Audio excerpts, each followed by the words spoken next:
कराने में असमर्थ है, तो मैंने व्हाट्सएप का ग्रुप बना दिया कि चलिए आपको कोई जानकारी चाहिए आप अपने साथियों से पूछ सकते हैं, मुझे जानकारी होगी। कोई नहीं पढ़ता। सबसे ज्यादा फंसाने वाला वही चीज होती है बैंक में। ब्रांच में जो मैं एज अ लीडर फील करता हूं संगठन में, मुझे लगता है हर वो व्यक्ति जो अपने बैंक वाइज संगठन में लीडर है, आपको जो आपका समझौता है वो चाहिए, वो मांगिए, क्लॉज मांगिए, लाइन मांगिए, पैरा मांगिए, आपका नेता प्रोवाइड करेगा अगर उसको सही में नेता जिनकी कोई आवश्यकता नहीं। आप ये नहीं सोचते हैं कि आप, मैं कहता हूं कि आप पूछिए, सवाल पूछिए, बिल्कुल ऐसा नहीं होना चाहिए जो जिसका नियम ही ना हो।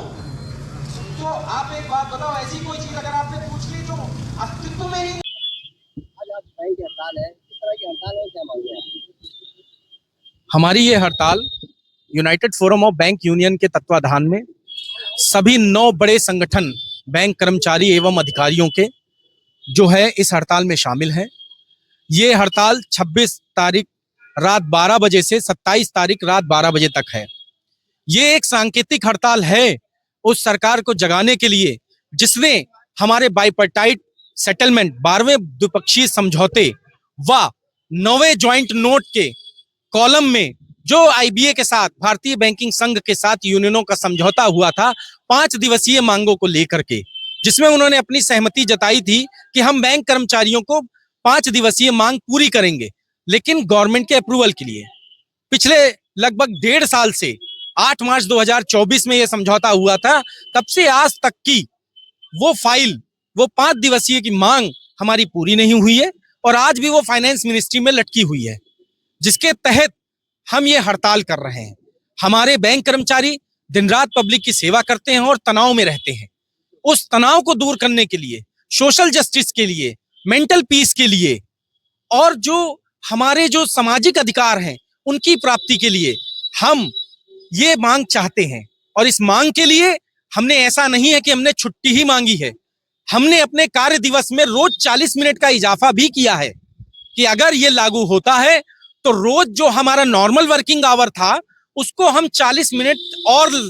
पब्लिक के लिए रखेंगे ताकि वो 40 मिनट रोज काम उनके आ सके। हम नहीं चाहते किसी पब्लिक को कोई भी असुविधा हो, इसीलिए हमने भारतीय बैंकिंग संघ की ये मांग यूनियनों से जो की गई थी कि आप 40 मिनट अपने कार्यकाल में बढ़ा दें जो डेली रूटीन है, तो हमने उसमें सहमति जताते हुए इस मांग को उनकी पूरा किया और तब ये हमारे बीच में समझौता हुआ जिसको सरकार ने अभी तक नकारा है। और हम इसमें चाहते हैं कि सरकार सकारात्मक रवैया अपनाते हुए जब उनके सभी आर्थिक संस्थान जो हैं, चाहे वो सेबी हो, चाहे वो इनकम टैक्स डिपार्टमेंट हो, चाहे वो एलआईसी हो, जीआईसी हो, जितने भी इनके जो आर्थिक प्रतिष्ठान है, सभी 5 दिवसीय बैंकिंग काम कर रहे हैं, तो बैंक वाले के साथ ये सौतेला व्यवहार क्यों हो रहा है?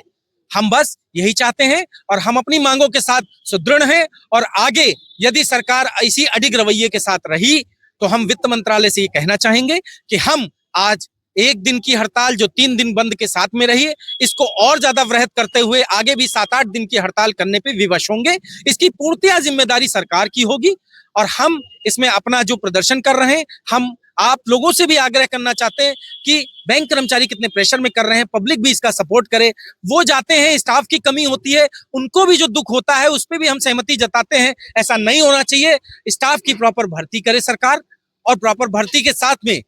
जो थोड़ा सा तनाव मुक्ति का काम है वो भी देने का कष्ट करे। तो हम गवर्नमेंट के साथ कंधे से कंधे मिलाते हुए, बैंक देखिए आप बहुत प्रॉफिट में है, बहुत प्रॉफिट कमा के दे रही है, लेकिन कुछ आराम हमें भी मिलना चाहिए। आज जो उन्नाव में हड़ताल है उसमें लगभग 700 से 800 करोड़ का लेन देन ठप हुआ है। इसमें सभी बैंक शामिल हैं, चाहे वो ग्रामीण बैंक हो, चाहे कोऑपरेटिव बैंक हो, चाहे प्राइवेट बैंक हो, चाहे नेशनलाइज बैंक हो, सभी जिले की बैंकें बंद हैं। और हम चाहते हैं सरकार इसमें सकारात्मक रुख अपनाते हुए हमें इस मांग की, हमारी जायज मांग को पूरा करने का कष्ट करे।